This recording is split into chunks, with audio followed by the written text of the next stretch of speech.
কাফেরের পরিচয় নিয়ে আমি আজকে কথা বলব। ইতিপূর্বে আপনারা অনেক ওয়াজ শুনেছেন, তারা মুমিনের বিষয়ে কথা বলছে। আমি যে বললাম ধর্ম এবং অধর্ম, ধর্মটা যদি আমি বুঝতে যাই অনেক খাটনা, অধর্মটা যদি বুঝতে পারি আর অধর্ম যদি বর্জন করি তাহলে আমি ধর্মের পথে সহজে যেতে পারি। কাফের এবং মোমেন, মোমেন বলতে গেলে অনেক খাটনা বেঁধে যাচ্ছে, কিন্তু যখন আপনি কাফেরের পরিচয় ব্যক্ত করব তখন বাকি যারা থাকলো ওরাই মোমেন। কি বুঝতে পারছেন আমার কথা? যারা বুঝতে পারছেন যে হাত তুলে দেখান তো। অনেকেই বোঝেন নাই। কাফের এবং মোমেন দুইটা দল। কাফেরটা যখন আপনি চিনতে পারবেন বাকিগুলো মোমেন। এবার বুঝতে পারছেন? শোনেন, মৃত্যুর পরে ওই গায়েব জগৎ, গায়েব জগতের খবর এক আল্লাহ ছাড়া কেউ জানে না। সূরা নম্বরের 65 নম্বর আয়াত। অনেকেই বলেন নবী মুহাম্মদ সাল্লাল্লাহু আলাইহি ওয়াসাল্লাম গায়েব জানেন। সূরা নম্বর 50 নম্বর আয়াত খুলে দেখেন, নবী মুহাম্মদ সাল্লাল্লাহু আলাইহি ওয়াসাল্লাম মৃত্যুর পরে গায়েব জগতের খবর জানেন না।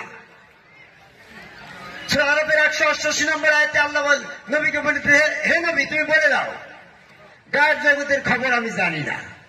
তাহলে মৃত্যুর পরের জগৎটা কোন জগৎ? গায়েব জগৎ। এই গায়েব জগতের খবর এক আল্লাহ ছাড়া কেউ জানে না। আর মৃত্যুর পরে কাফেররা কি বলবে সেই কথাটা আল্লাহ রাব্বুল আলামিন কোরআনের ভিতরে বলে দিয়েছে। সেই বলাটা আমি আপনাদের কাছে এখন পৌঁছে দিব। সূরা ফুরকানের 27 নম্বর আয়াত খুলে দেখেন, যাদের কাছে মোবাইল আছে মোবাইলের ঢুকে দেখতে পারবেন। সূরা ফুরকানের 27 নম্বর আয়াতটা বের করে দেখেন আমার কথার সাথে মিল আছে কিনা। সেদিন কাফেররা নিজের হাত কামড়াতে থাকবে আর আফসোস করে বলবে, হায় হায় রে, আমি যদি ওই রাসূলের সঙ্গ ধারণ করতাম। তাহলে কাফেরের আফসোসটা কি ছিল? রাসূলের সঙ্গ ধারণ করে নাই। আমি আবার বলি, কাফেররা সেদিন আফসোস করে বলছে, হায় হায় রে, আমি যদি ওই রাসূলের সঙ্গ ধারণ করতাম তাহলে আজকে আমার এই দুরবস্থা হতো না। তাহলে কাফেরের পরিচয় পাওয়া গেল কি? সে রাসূলের সঙ্গ ধারণ না করে নিজেকে কাফের বলে সেদিন পরিচয় দিল, নিজেকে জালেম বলে পরিচয় দিল। জালেমের পরিচয়টা কি? সে রাসূলের সঙ্গ ধারণ করে নাই। তো আপনি আমার এই মাইকের আওয়াজ, সাউন্ড বক্সের আওয়াজ যত দূর যায়, আপনি নিজের কাছে নিজে দেখেন তাকিয়ে, আপনার মধ্যে যদি রাসূলের সঙ্গ ধারণ উপস্থিতি না থাকে তাহলে আপনি কাফের। অনেকে বলবেন নাইবি রাসূল, এখানে নাইবি রাসূলের শব্দ আসে নাই। অনেকে বলবেন পীর সাহেব, এখানে পীর সাহেব শব্দ আসে নাই। অনেকে বলবেন উলিল আমর, এখানে উলিল আমর শব্দ আসে নাই। এখানে অনেকে বলবেন আলেম উলামা, এখানে আলেম উলামা শব্দ আসে না, ডাইরেক্ট রাসূলের কথা আসছে। তাহলে রাসূলের সঙ্গ ধারণ যার মধ্যে নাই তিনি কাফের। আপনার মধ্যে যদি রাসূলের সঙ্গ ধারণ না থাকে আপনি কাফের। আর এই কাফের অবস্থায় যখন আপনি মৃত্যুবরণ করবেন তখন আপনি নিজের হস্ত দংশন করে আফসোস করবেন, হায় হায় রে, আমি যদি সেদিনের ওই রাসূলের সঙ্গ ধারণ করতাম তাহলে আজকে আমার এই দুরবস্থা হতো না। আমি একটু বিশ্লেষণ করি বলি, আপনি মুহাম্মদ সাল্লাল্লাহু আলাইহি ওয়াসাল্লামকে রাসূল মনে করে বিশ্বাস করে আছেন। মুহাম্মদ সাল্লাল্লাহু আলাইহি ওয়াসাল্লামকে রাসূল বিশ্বাস করার কারণে আপনি কাফের হন নাই। আপনি কাফের হয়েছেন ওই রাসূল মুহাম্মদ সাল্লাল্লাহু আলাইহি ওয়াসাল্লামের সঙ্গ ধারণ না করার ব্যর্থতার কারণে। কি বোঝেন না কথাটা? আমি আবার বলি, আপনি রাসূল মুহাম্মদ সাল্লাল্লাহু আলাইহি ওয়াসাল্লামকে রাসূল বিশ্বাস করে কাফের হন নাই, বরং আপনি কাফের হয়েছেন তার সঙ্গ ধারণ না করার কারণে। তাহলে আপনি তার সঙ্গ ধারণ করবেন কি করে? যিনি 1400 বছর আগে মারা গেছে তার সঙ্গ ধারণ করা কি সম্ভব? বলো তো। যতদিন জীবিত ছিলেন ফরজ কাজটা আপনাদের মুসলমানদের জন্য প্রযোজ্য ছিল। এখন উনি জীবিত নাই, এখন আপনার রাসূলের আনুগত্য করা এই ফরজটা আপনাদের জন্য পালন করার দরকার নাই। তাহলে কথাটা কি হইল? যে রাসূলের আনুগত্য করা ফরজ, এই ফরজটা আপনার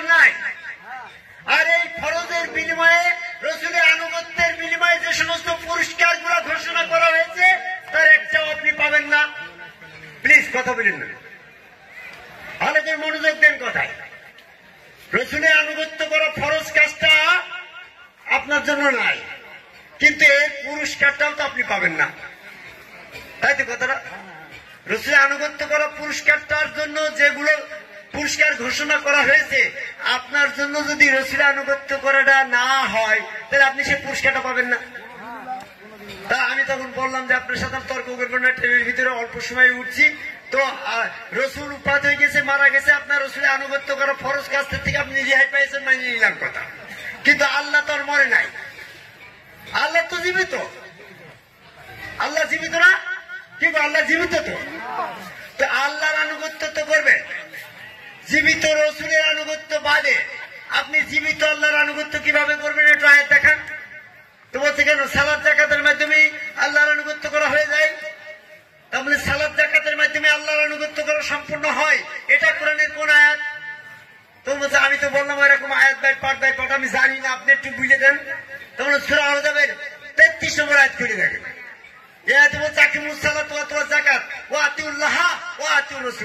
এখানে 4টি কথা বুঝি। সালাত কায়েম করো, যাকাত দাও, আল্লাহর আনুগত্য করো, রসুলের আনুগত্য করো। তাহলে সালাত জাকাতের পরেও আল্লাহর আনুগত্য করার দরকার হচ্ছে। তাহলে আপনি আল্লাহ তো আর মরে নাই, আল্লাহর আনুগত্য আপনি কিভাবে করবেন? সূরা নিসার 80 নম্বর আয়াত, মানাতুর রাসূলহু ফাকাদাতুল্লাহ। সংক্ষিপ্ত আমাকে সংক্ষিপ্ত করার নির্দেশ দিয়েছে, আমি আর ওদিকে যাব না।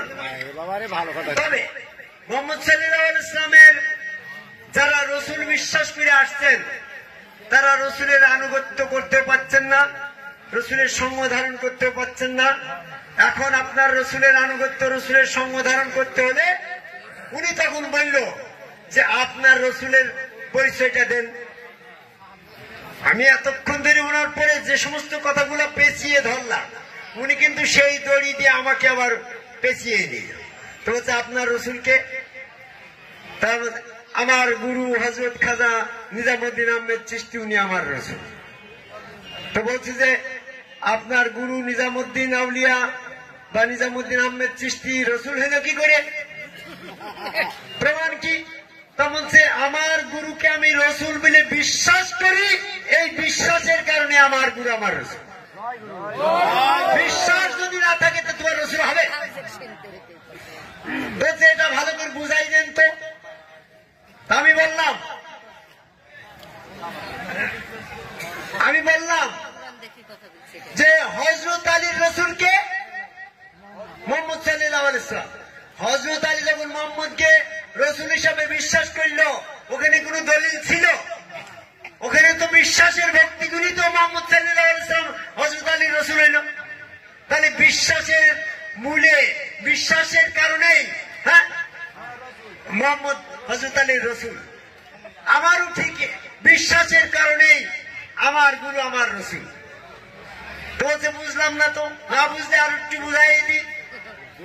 কোরআনের সমস্ত আয়াত নাজিল হওয়ার পরেও আবু জেহেল মুহাম্মদকে রসুল বিশ্বাস করেছে, তাহলে কোরআন দিয়ে রসুলের প্রমাণ করা যাচ্ছে না। রসুলের প্রমাণ করতে হলে বিশ্বাসের প্রয়োজন। আপনার রসুল, আপনার গুরু, আপনি যদি বিশ্বাস না করেন তিনি কখনো রসুল হতে পারেন না। আপনি বিশ্বাস করেন ওই উনি আমার রসুল, তাহলে আপনি রসুলের সঙ্গ ধারণ করবেন।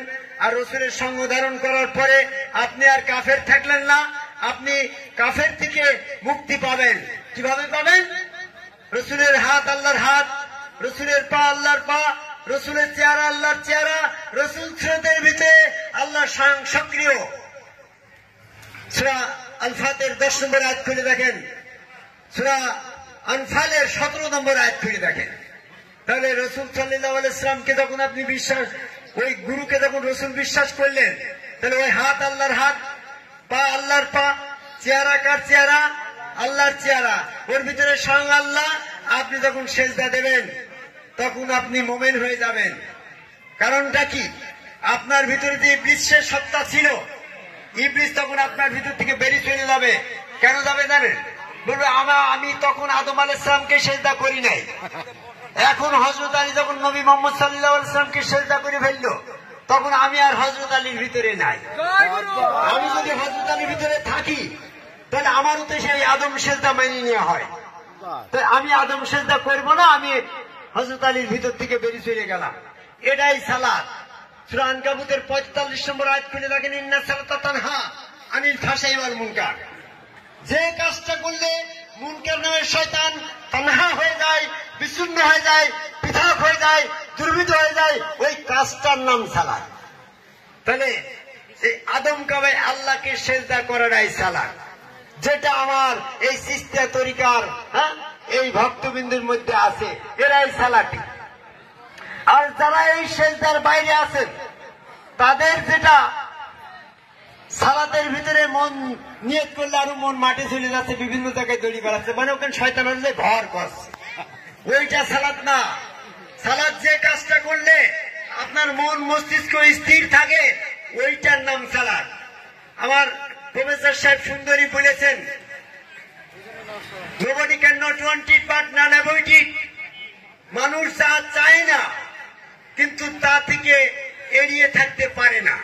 যেমন আপনি বলছেন আমি পাপ করব না, কিন্তু পাপ থেকে এড়িয়ে থাকতে পারছেন না। আপনি বলছেন মিথ্যা বলবো না, কিন্তু মিথ্যা থেকে মুক্তি হতে পারছেন না। কারণ পাপের যে উৎস, যে ইচ্ছা শক্তি চালিত করছে সেই ইবলিস সত্তা যতক্ষণ পর্যন্ত আপনার ভিতরে থাকবে, আপনি পাপ থেকে মুক্তি পাবেন না, মিথ্যা থেকে মুক্তি পাবেন না, আপনার সমস্ত কর্মকাণ্ড থেকে, আপনি অসৎ কর্ম থেকে নিজেকে মুক্তি পাবেন না।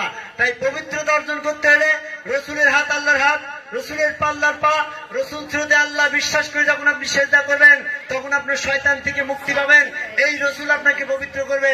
সূরা বাকারার 151 নম্বর আয়াতে এই জন্য বলে, কামা আরসালনা ফিকুম রাসূলুম মিনকুম ইয়াতলুনা আলাইকুম মুযাক্কিকুম। ওই রসুল তোমাদেরকে পবিত্র করবেন। সূরা ইমরানের 164 নম্বর আয়াত খুলে দেখেন, লাকাদ মানাল্লাহু আলাল মুমিনিনা ইযা বাআসা ফীহিম রাসূলুম মিন আনফুসিহিম ইয়াতলুনা আলাইহিম আয়াতি রাব্বি মুযাক্কিহিম। মুমিনদের মধ্য থেকে মুমিনদের কাছে রাসূল ব্যবস্থা চালু রাখা হয়েছে। সেই রাসূল তাদেরকে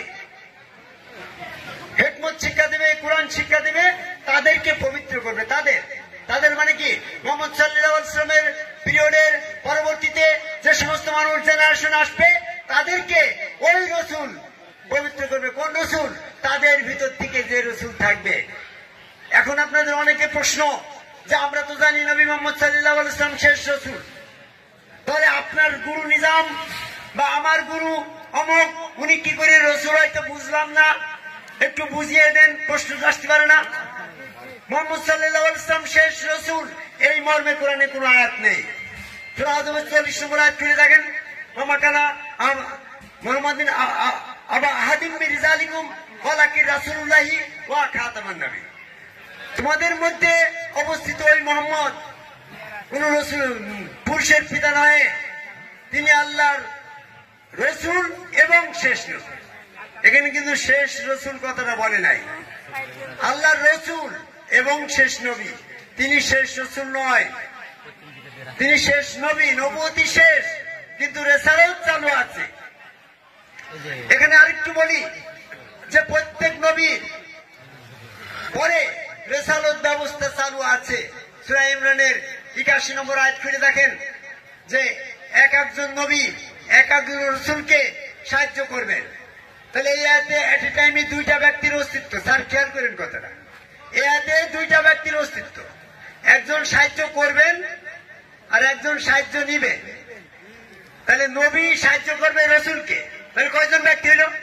দুইজন। তাহলে রসুল যদি মোহাম্মদ হয়, শেষ সিরিয়ালের রসুল মোহাম্মদ সাল্লাল্লাহু আলাইহি ওয়াসাল্লাম, তাহলে উনি সাহায্য গ্রহণ করলো। তাহলে উনার আগের ব্যক্তি উনাকে সাহায্য করলো, সেই ব্যক্তিটাকে দুইটা ব্যক্তি, কিন্তু একজন সাহায্য করবে আর একজন নেবে। তো শেষ সিরিয়ালের যদি মোহাম্মদ সাল্লাল্লাহু আলাইহি ওয়াসাল্লামের হয়, তাহলে দুই পূজাধ্বনি তার সামনে আরেকটা নিয়ে তো দুই পূজাতে হবে। তাহলে দুই সামনে আরেকটা কাকে নেবেন? যদি ঈসা আলাইহিস সালামকে নেন, তাহলে ঈসা আলাইহিস সালাম সাহায্যকারী আর মোহাম্মদ সাল্লাল্লাহু আলাইহি ওয়াসাল্লাম সাহায্য গ্রহণকারী। তাহলে মোহাম্মদের মর্যাদা ছোট হয়ে গেল না? তো তা তো হবে না।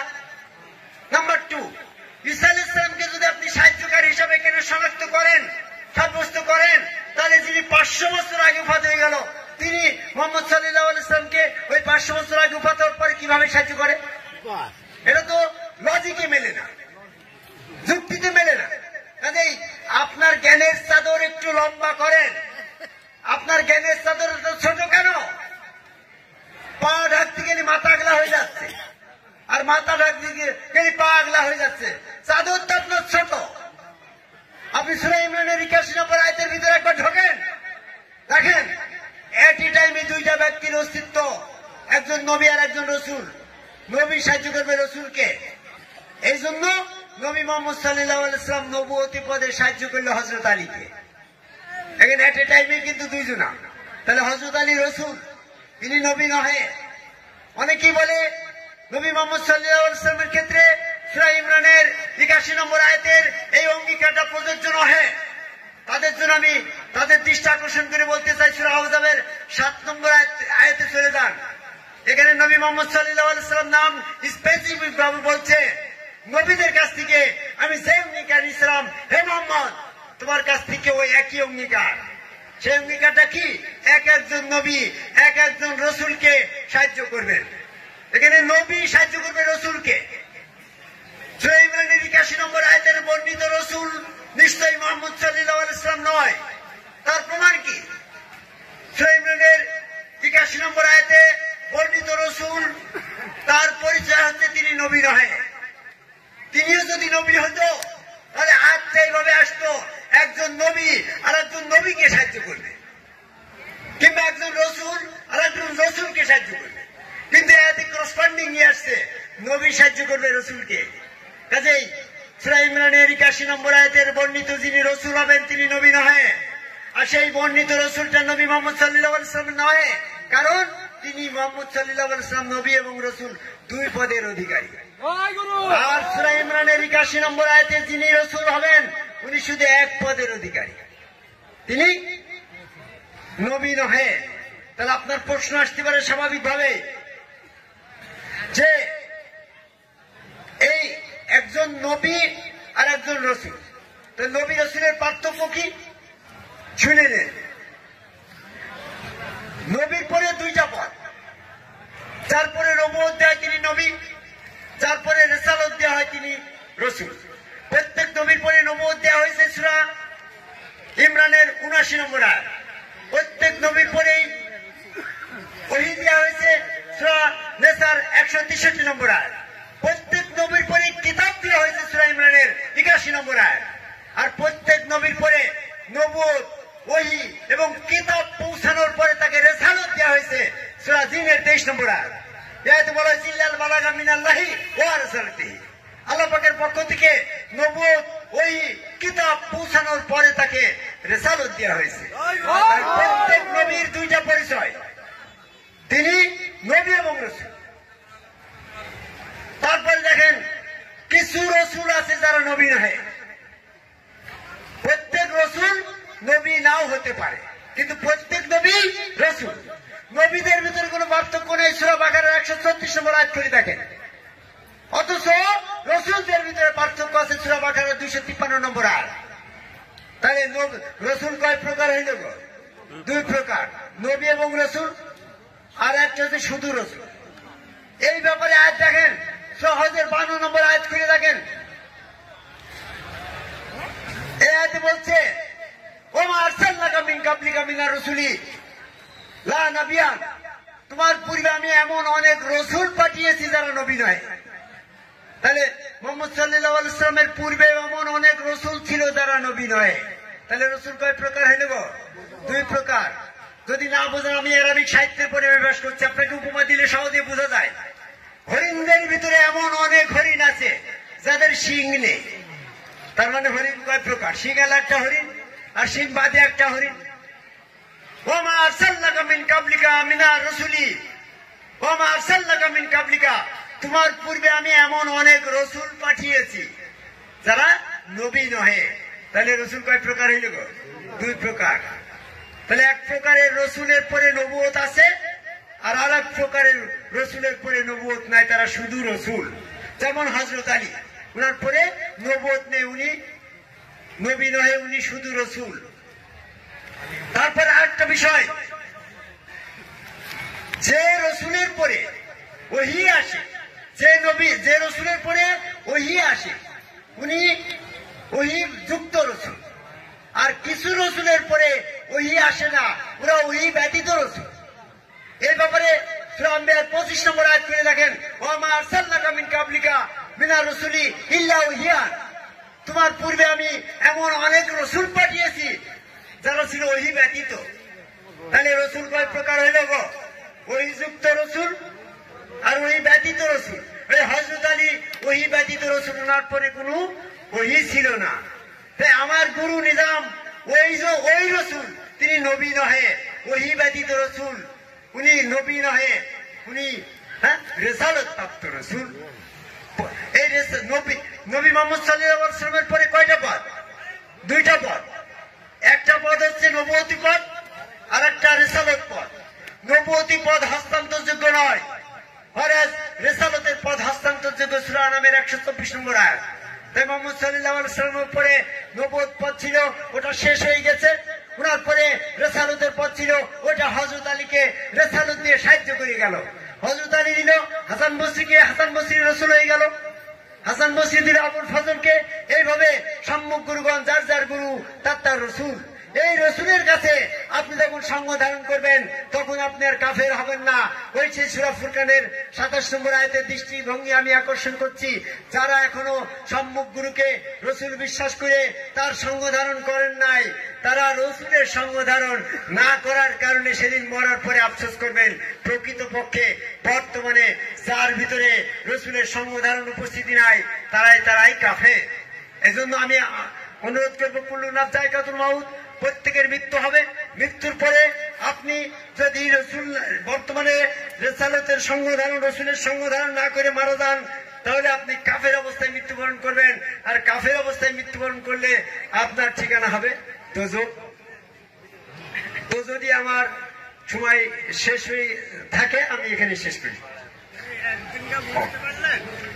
এখন বর্তমানে আমি একটু উপমা দিয়ে বুঝাই। যদি বলা হয় একটা করে কম্বল দেওয়া হবে যারা যারা আওয়ামী লীগ করে, তাহলে সবাই কিন্তু আওয়ামী লীগই বলবে, আমি আওয়ামী লীগ, আমার দেওয়া একটা, আমি আওয়ামী লীগ। বিএনপিওয়ালারাও করে 3 দিন না খেয়ে থাকবে, তাও আওয়ামী লীগই করবে। সেই ধরনের আওয়ামী লীগ কিন্তু আমরা। আর কিছু কিছু লোক আছে 3 দিন না খেয়ে থাকবে, তাও বিএনপিতেই করবে। তো আমরা খুশি হলাম, আমাদের মনের মতো করে একজন প্রধান অতিথি আমাদের এখানে এসে কিছু কথা বলে গেল, আমরা তার জন্য দোয়া করি। যাই হোক, যে কথাটা বলতেছিলাম সেখানে আমি এবার চলে যাই। যে ওই যে বললাম, যদি বলা হয় একটা করে কম্বল দেওয়া হবে যারা যারা আওয়ামী লীগ করে, যারা। আচ্ছা, ধন্যবাদ। তো সেদিনকে মৃত্যুর পরে প্রত্যেকেই আল্লাহ বিশ্বাস করবে, কিন্তু সেই তাৎক্ষণিক বিশ্বাস কবুল করা হবে না। সূরা আনামের 158 নম্বর আয়াত। তাৎক্ষণিক বিশ্বাস কবুল করা হবে না কেন? আমরা আগে নিরাকারে আল্লাহ বিশ্বাস করেছি, আর ওখানে যাই দেখলাম আল্লাহ আকারে। তাহলে ওই বিশ্বাস আর আগের বিশ্বাসের সাথে পার্থক্য হয়ে গেল না গো? আপনারা কি মনে করেন? আমরা নিরাকারে আল্লাহ বিশ্বাস করি করি করি করি মরে গেলাম। মরে যাওয়ার পরে সেখানে যাই দৃষ্টিভঙ্গি প্রখর করা হয়ে এবং সম্মুখ থেকে সকল পদে উন্মোচন করা হয়েছে সূরা কাফের 22 নম্বর আয়াত। তাহলে সেদিন তো সব দেখলাম। এমনকি কাফেররাও সেদিন স্পষ্টভাবে আল্লাহকে দেখতে পাবে সূরা মরিয়মের 38 নম্বর আয়াত। তাহলে আল্লাহকে স্পষ্টভাবে দেখে ফেললো। পাশের থেকে ফেরেশতারা বলছে, দুনিয়াতে তুমি যা কামনা করতে আজকে সব স্পষ্টভাবে দেখতে পাইলে তো? সূরা ইমরানের 143 নম্বর আয়াত। তো দেখলাম, শুনলাম, আমাদের আবার একটু সুযোগ দাও। তো না, তোমার আর সুযোগ দেওয়া হবে না। সূরা সেজদার 12 নম্বর আয়াত। তো সুযোগ যদি না দেবে, মানে তাৎক্ষণিক বিশ্বাসটা কবুল করো। আগে করতাম নিরাকারে, এখন দেখছি আকারে। তো আকারেটা কবুল করো করো করো। তো না, তোমার এই পূর্বের বিশ্বাস যার ছিল তারটা কবুল করা হবে, তাৎক্ষণিক আকারে বিশ্বাস কবুল করা হবে না। সূরা আনামের 158 নম্বর আয়াত। তখন কিন্তু উল্টি যাবে, বলে না না না না, আমি পূর্বের থেকে এরম এরম বিশ্বাসই করেছি, এই আল্লাহরই বিশ্বাস করি, আমি নামাজ রোজা হজ জাকাত, আগো আমি তো মূর্তি পূজা করিনি, আমি তো নামাজ রোজাই করেছি, এই আল্লাহ কি আমি বিশ্বাস করি। আমি পূর্বে থেকে এরম এরম বিশ্বাসই করতাম। তোমার দ্রুত বলছি, যেহেতু সময় নেই তাই।